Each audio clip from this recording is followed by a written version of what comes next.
Sports है and welcome back to sports analyst again. So आज हमारे साथ है दुर्गा भट्ट, एक national level rugby player. So without any delay let's move forward to our interview. So पहले तो आपकी जर्नी बताइए रग्बी में, और what inspired you to start your journey in rugby. Hello guys, my name is Durga Bhatt और हम fifth standard से ही सारे स्पोर्ट्स खेलते आए हैं। फर्स्ट ऑफ ऑल हमने पहले सबसे पहला गेम हमारा हैंडबॉल था। हमारे प्रमोद पारसी सर है और उन्होंने हमको पहले हैंडबॉल सिखाया था, तो उसके ही थ्रू हम जो हैंडबॉल खेलते थे, जो गर्ल्स हमारी हैंडबॉल खेलती थी, फिर उन्हीं गर्ल्स को हमारे रग्बी में लाया। फिर हमने थोड़ा बहुत सीखा कि बॉल को कैसे थ्रो करते हैं और उसमें कैसे भागना होता है। रग्बी सिर्फ हाथ से नहीं, ऑलमोस्ट उसको पैर से भी खेलते हैं, तो उसको कैसे खेलते हैं, कैसे थ्रो करना है, सब हमको सर ने धीरे धीरे सिखाया। फिर हम खेले। हमने पहले फर्स्ट 8 में खेला था। फिर हम वहाँ से गए, हमने छोटे मोटे गेम खेले, फिर और मतलब ऑल लेवल्स के। फिर हम CST में गए, थाने, हम ऐसे छोटे मोटे लेवल के गेम्स खेलते हैं। फिर हमने आगे जाके हमने सर ने हमको आगे का लेवल, नेशनल लेवल सिखाया। सो आपके फैमिली का और फ्रेंड्स का क्या रिएक्शन था जब भी आपने प्रोफेशनली रग्बी खेलना चालू किया था?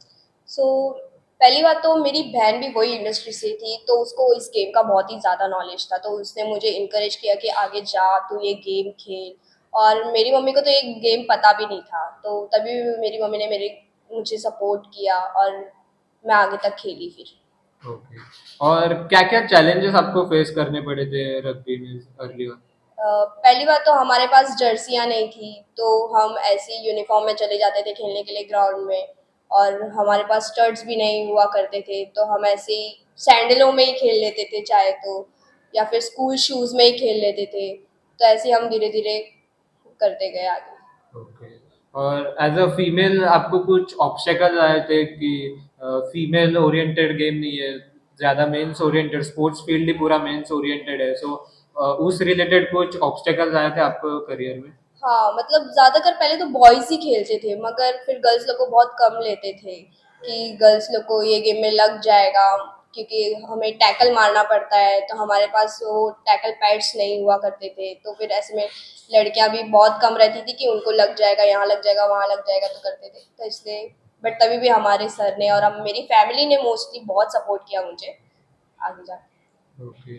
और ये कॉम्बैट स्पोर्ट है, तो फिटनेस का कितना इम्पोर्टेंस है ये स्पोर्ट्स में? बहुत बहुत ज़्यादा इम्पोर्टेंट है फिटनेस तो।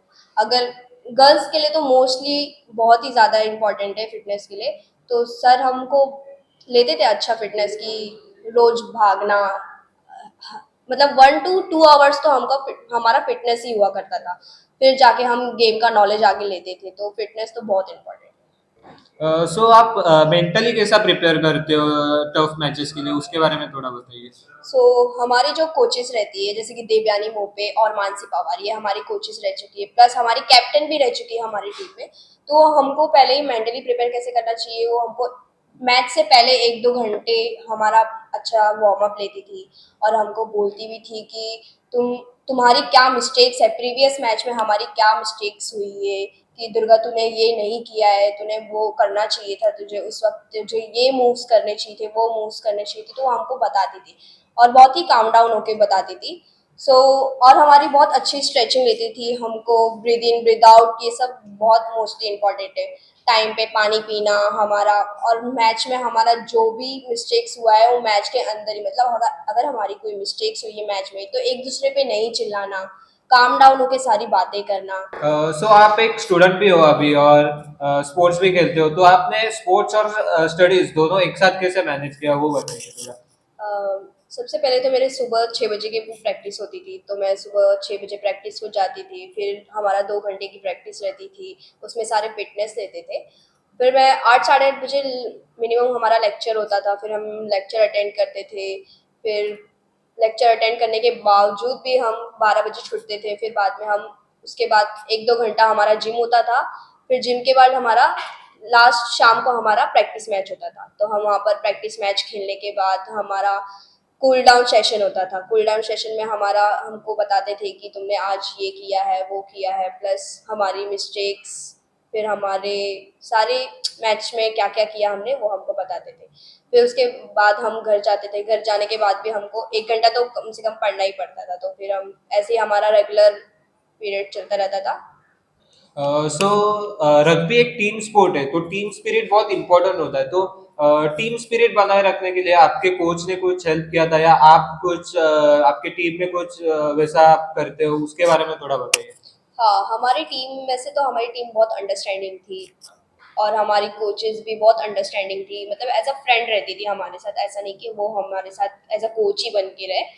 तो हमको हमारी टीम के लिए जैसे कि अगर ग्राउंड में कुछ हो जाए तो एक दूसरे पे चिल्ला देता है कोई, फिर एक दूसरे पे ऐसे भड़ास निकाल देते हैं, तो वैसा कुछ नहीं था।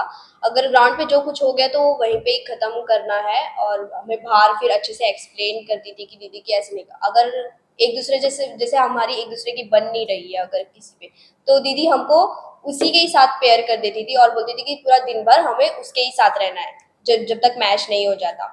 और हमको अच्छे से एक्सप्लेन करती थी कि टीम ही हमारा पूरा एक साथ रहना है, टीम के साथ एक दूसरे पे चिल्लाना नहीं है हमको, हमें ग्राउंड पे नहीं दिखाना है कि हमें कि हमारे बीच में ऐसा हुआ भी है, तो टीम हमारी बहुत अच्छी थी। सो अभी फीमेल स्पोर्ट्स भी बहुत ग्रो कर रहा है, फीमेल स्पोर्ट्स को भी बहुत व्यूअरशिप मिल रहा है, तो उसके बारे में आपका क्या ख्याल है?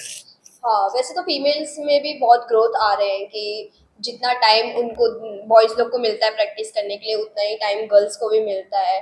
अगर मेंस के लिए कोचेस आ रहे हैं तो फीमेल के लिए भी कोचेस आ रहे हैं, ऐसे नहीं है कि फीमेल्स के लिए भी सिर्फ फीमेल ही कोचेस आ रहे हैं, फीमेल्स के लिए भी मेंस कोचेस आ रहे हैं। और प्लस जितना टाइम बॉयज लोग को मिलता है प्रैक्टिस करने के लिए, उतना ही टाइम गर्ल्स को भी प्रैक्टिस करने के लिए मिलता है। और हमारा जो प्री मैचेस रहते हैं या फिर प्रैक्टिस मैचेस रहते हैं, उसमें गर्ल्स वर्सेस बॉयज को भी प्रैक्टिस करवाते हैं या फिर मिक्स प्रैक्टिस भी करवाते हैं कि उनका स्टेमिना बॉयज से कम ना हो या बॉयज के इसमें ही स्टेमिना रहे। प्लस हमारा फैसिलिटीज बहुत अच्छी से मिल रही है कि जितना पे हमको बॉयज को मिलता है मैचेस में, हमको भी फीमेल को भी उतना ही फैसिलिटीज अच्छी मिल रही है, पेमेंट भी हो रहे हैं अच्छे से, पे आ रहे हैं। बस। सो आपका रोल मॉडल कौन है रग्बी में, उसके बारे में बताइए। मेरे रोल मॉडल एक नहीं, दो है वैसे तो, मानसी पवार और विद्या दिनकर। वो सबसे पहले हम जूनियर्स में खेलते थे और वो सीनियर्स में खेलते थे, तो जब हम जूनियर्स और सीनियर्स खेलते थे तो साथ में प्रैक्टिस हुआ करती थी। तो उनके जो हमको मिस्टेक्स बताते थे वो, तो मुझे उनका माइंडसेट भी बहुत अच्छा लगा, उनका गेम अच्छा लगा। जब हम आगे गए तो हम भी सीनियर बन गए, हम भी उनके साथ खेलने लगे, हम उनके टीम में खेलने लगे, तो वो हमारे साथ बहुत अच्छी बॉन्डिंग हो गई। तो उन्होंने हमको क्लियर किया कि हाँ ऐसे ऐसे खेलना है, तो मुझे उनके साथ खेल के बहुत अच्छा लगा, मुझे उनका गेम और अच्छा लगा, तो मुझे वो बहुत पसंद आने लगे कि उनकी गेम्स में इतनी अच्छी क्वालिटीज़ है उनके अंदर, तो वो मेरे लिए बहुत ही इंस्पायर था। तो इसलिए मेरे रोल मॉडल है और उनका माइंडसेट भी बहुत ही क्लियर है। ओके। सो आपके सब एथलीट्स में कभी ना कभी इंजरी आ जाती है, इंजरी की वजह से कभी कभी गेम भी रुक जाता है, तो आपके करियर में कभी इंजरी हुई थी आपको, बड़ी इंजरी जिससे कुछ प्रॉब्लम हाँ, होना? मुझे रिसेंटली इंजरी हुई थी, इंटर कॉलेज का मैच था, तो सारे गेम्स हो चुके थे, ऑलमोस्ट हमारे 2-3 मैचेस हो चुके थे, हमारा लास्ट मैच था, तो उसमें हम सिर्फ 5 मिनट बाकी थे गेम की।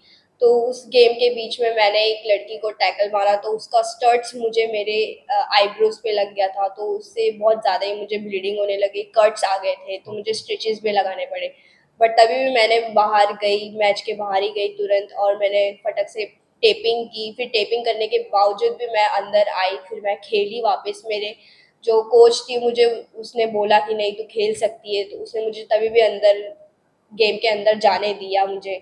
तो मुझे वो बहुत अच्छा लगा कि मुझे वापस से गेम के अंदर जाने मिला, और मैंने इतनी चोट लगने के बावजूद भी मैं अंदर जाके खेली। सो आपके करियर में से एक ऐसा मेमोरेबल मोमेंट या मेमोरेबल मैच बताइए जो मे बी यूथ्स को बहुत इंस्पायर करेगा। वैसे तो मैंने बहुत सारे मैचेस खेले हैं, मेरे बहुत सारे मेमोरेबल मैचेस रहे हैं, बट उसमें से एक मेरा मैच था जो मैंने पुणे में खेला था, मिनी ओलंपिक्स। वो मेरा बहुत ही मेमोरेबल मैच रहा है। तो उसमें सबसे पहले हमने मतलब जो हमारी टीम थी उसको वहाँ पर रहने के लिए फैसिलिटीज़ अच्छी थी पुणे में। और जब हम मैच के लिए गए तो हमारे प्लेयर पूरे इंजर्ड थे, तभी भी हमारी टीम ने अपना बेस्ट दिया, उस पे मैं पहले सब्स्टिट्यूट में थी, उससे पहले मेरे बदले एक लड़की खेल रही थी अंदर, बट उसको इंजरी हो गई थी किसी वजह से, तो वो बाहर आ गई। तो उसके बाद उसके जगह पे मुझे जाना पड़ा। तो फिर उसके बाद मैंने ऐसा अपना मैच दिखाया वहां पर कि नहीं, मुझे भी, मैं भी सब्स्टिट्यूट में नहीं रह सकती, मैं भी अंदर खेल सकती हूँ। तो उस वजह से जो हमारी कोच थी, जो हमारी कैप्टन थी और जो मेरे टीममेट्स वाले थे, उनका मेरे पे भरोसा और बढ़ गया। तो उस वजह से मेरा वो बहुत ही ज़्यादा मेमोरेबल मैच रहा है। मुझे वहाँ की फैसिलिटीज़ बहुत अच्छी लगी कि उनका टाइम टू टाइम मैच रहा है। उन्होंने जो मेडिकल ट्रीटमेंट थे उनके, वो भी मुझे उन्होंने बहुत अच्छा किया है। वहाँ पर जो रूम्स थे रहने के लिए, वो भी मुझे बहुत अच्छे लगे। और ग्राउंड तो मुझे वहाँ का बहुत ज़्यादा पसंद आया कि उनका ग्राउंड बहुत ही अच्छा था। तो मेरे लिए ये बहुत ही मेमोरेबल मैच रहा है। सो एक आखिरी मैसेज आपकी तरफ से उन फीमेल एथलीट्स को जो अभी ये स्पोर्ट्स में ग्रो करना चाह रही है। मेरी तरफ से फीमेल एथलेटिक्स को यही मेरा लास्ट मैसेज रहेगा कि आगे जाके बहुत सारी अपॉर्चुनिटीज़ है फीमेल्स को, कि वो आगे जाके नेशनल इंटरनेशनल लेवल पे खेल सकती है। और आगे जाके ये गेम ओलंपिक में भी आएगा, और आ चुका है ऑलरेडी, बस ऑलमोस्ट बाकी है।